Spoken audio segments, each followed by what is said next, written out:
I'm sorry for this, that I couldn't share. I don't know what's the technical problem. Let me proceed with my paper. So in accordance with this belief based on Jain scriptures in absolute non-interference with any living being, either to help or hinder except for ascetics, who should still be given alms for soteriological reasons. In the late 19th century, Jayacharya established the present stronghold of Tera. Until the reign of Acharya Tulsi, the influence of Tera was confined to Rajasthan. Under the impact of 1947 Indian independence movement, the inward-looking orientation of Tera enhanced towards socio-religious reformation in contrast to the transcendental ideology. With the changed political and economic structures of India in the post-canonical period, the Therapant Acharyas made significant efforts to contact and influence Indian and Jain community of the home and dispersed abroad as well. The changed structure brought the opportunity to visualize a new form of ascetic order as an intermediate between mendicants and laity. The great legends of modern times, His Holiness Acharya Tulsi and late His Holiness Acharya Shri Mahapragyaji, set an admirable example before the world by introducing a new order in the name of Saman Shreni. The paper argues that the establishment of Saman Order was not devoid of criticism. However, the changed Indian political and economic structure welcomed this needed change by redefining religion in more secular terms. Jain tradition from a long past has well-established doctrines and practices of Mahavrat and Anuvrat. It was the need of the hour to have a middle path between these two, former being principally and practically strict constrained flourishment of Jainism beyond set boundaries like Buddhism, later being practiced by the lay followers were bound by heavy social responsibilities. Thus, a new order was visualized which could usher in the changed political and economic environment with an objective of dynamic personality development consisting of spiritual and scientific base, and under the spiritual guidance of present Acharya, it was all well planned to be introduced. Between 1947 and 1980, institutional frameworks for this order were set. To raise the standard of education, Acharya Tulsi founded Paramarthik Shikshan Sanstha in 1949. And in 1962, at Udaipur, the idea of Saman Order evolved in Tulsi's mind. In 1971, Shikshan Kendra was established that later in 1991 turned into Jain Vishwabharati Institute. Since then, many times Acharya Tulsi expressed his thoughts in this regard. There was a lot of soteriological, philosophical, and sociological upheaval among the mumukshus, their families, society, and Jain community at large.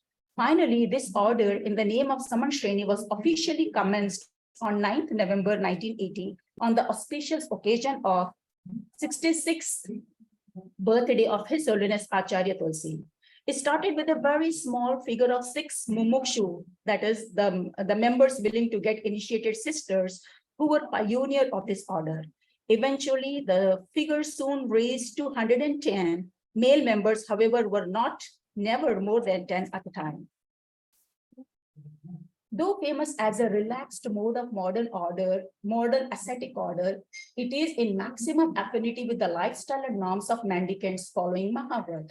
Meditation, yogic postures, breathing exercises, prayers of forgiveness, that is pratikraman twice a day, relaxation practice, recitation of mantra and penance are the part and parcel of this order. Apart from this, for a rapid and comprehensive spiritual progress, it also undertakes special intensive practices such as Ayusar Pratima, consisting of 3 hours in 3 sessions. Shrut Samaik, that is scriptural recitation and study, contemplation, etc., the part of this order. Emotional intelligence being the vital part for spiritual progress is equally focused and trained. Inner purity and humility in behavior are given due consideration along with external skills and abilities. One of the essential tasks of the member of this order is to take care of raising the spirit of spirituality in others, whether it be kids, children, adults, youths, or people of any age living in India and diaspora community.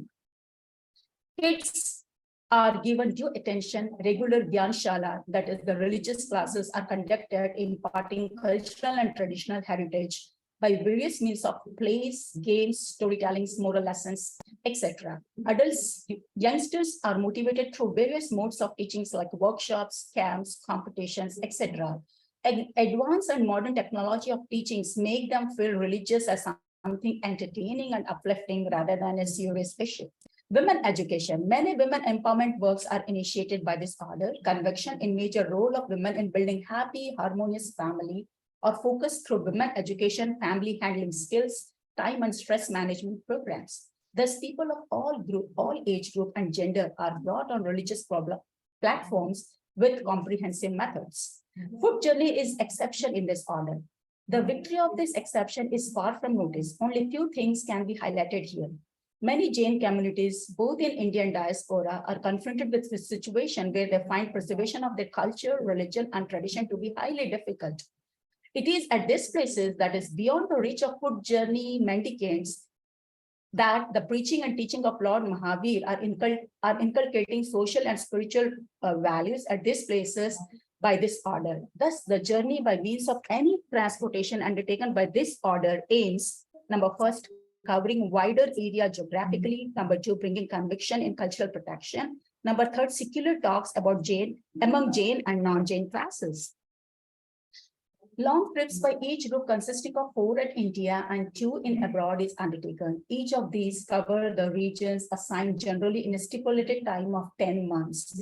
Every village, town, city of a given state is visited. Thus, state-wise, the entire country is covered by various groups traveling in the country and abroad. At abroad, gradually, prime centers at London, New Jersey, Houston, Miami, Orlando are well established. Their annually set programs are carried without interruption. The major programs include Praksha meditation classes, yogic exercises and yogic postures, yogasanas, and Swadhyay and comparative studies, interfaith programs, speech and lectures at various universities and institutions. At abroad, it is a group of 2 summonees or summons that manages the entire program. Numerous short trips and long trips are undertaken by this order till the date. By this wandering, an awareness is brought among the people towards their own rich heritage of religion, art, culture, and literature. Every aspect of life is introduced with Jain cultural as well as without being against current trend. Though confronting with situation of modernism, journey by this order are undertaken being indifferent and completely detached at personal level. This in turn upgrade the Jain shash and tradition and also inspire and direct the local people even who are staying abroad. The strip of this order are the trips of ethics, behaviors, and the teachings of culture. If you look to the academic and administrative positions, this order has successfully worked in this dimension as well. Literacy rate of this order is 10%. Higher educations are encouraged, making every member well-versed with contemporary knowledge, philosophy, science of living, basic anatomy, nonviolence and peace studies, Sanskrit and Prakrit literature, language studies are basically the areas of specialization of these members. Apart from this, various language courses are also imparted. And somebodies have also enrolled for master programs, national eligibility test programs, junior research fellowship exams, PhD programs, and distance education programs. So 2 summaries at present are working as visiting professors at Florida International University, Miami, America since last 15 years, and various courses on Jain and South Asian studies are offered by their program. More than 100 students enroll in their courses annually. 35 summaries are academically working with the teaching programs of school and universities. Summaries also have good command on various languages such as English, Hindi, Gujarati, Kannada, Tamil, Marathi, Odia, Bengali, Urdu, Punjabi, Haryana, etc. Distance education being one of the important unit of Jain Vaishya Bharati University is highly supported by this order. Educational awareness is brought by their untiring effort. Mass education is thus advocated by means of contact classes in country and in diaspora community. Apart from teaching job, summaries are active participants of both national and international conferences, seminars, workshops, symposium, etc.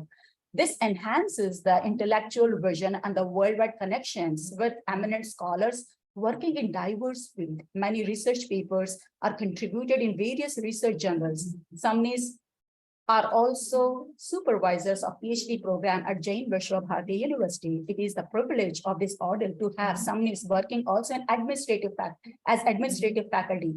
The prime posts of universities such as Vice Chancellor, Director, Principal, Head of Department are handled very sincerely by Samnijis.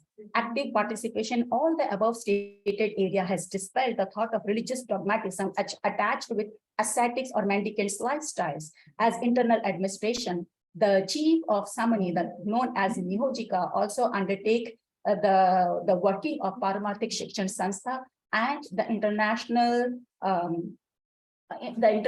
Meditation Center of Lucknow.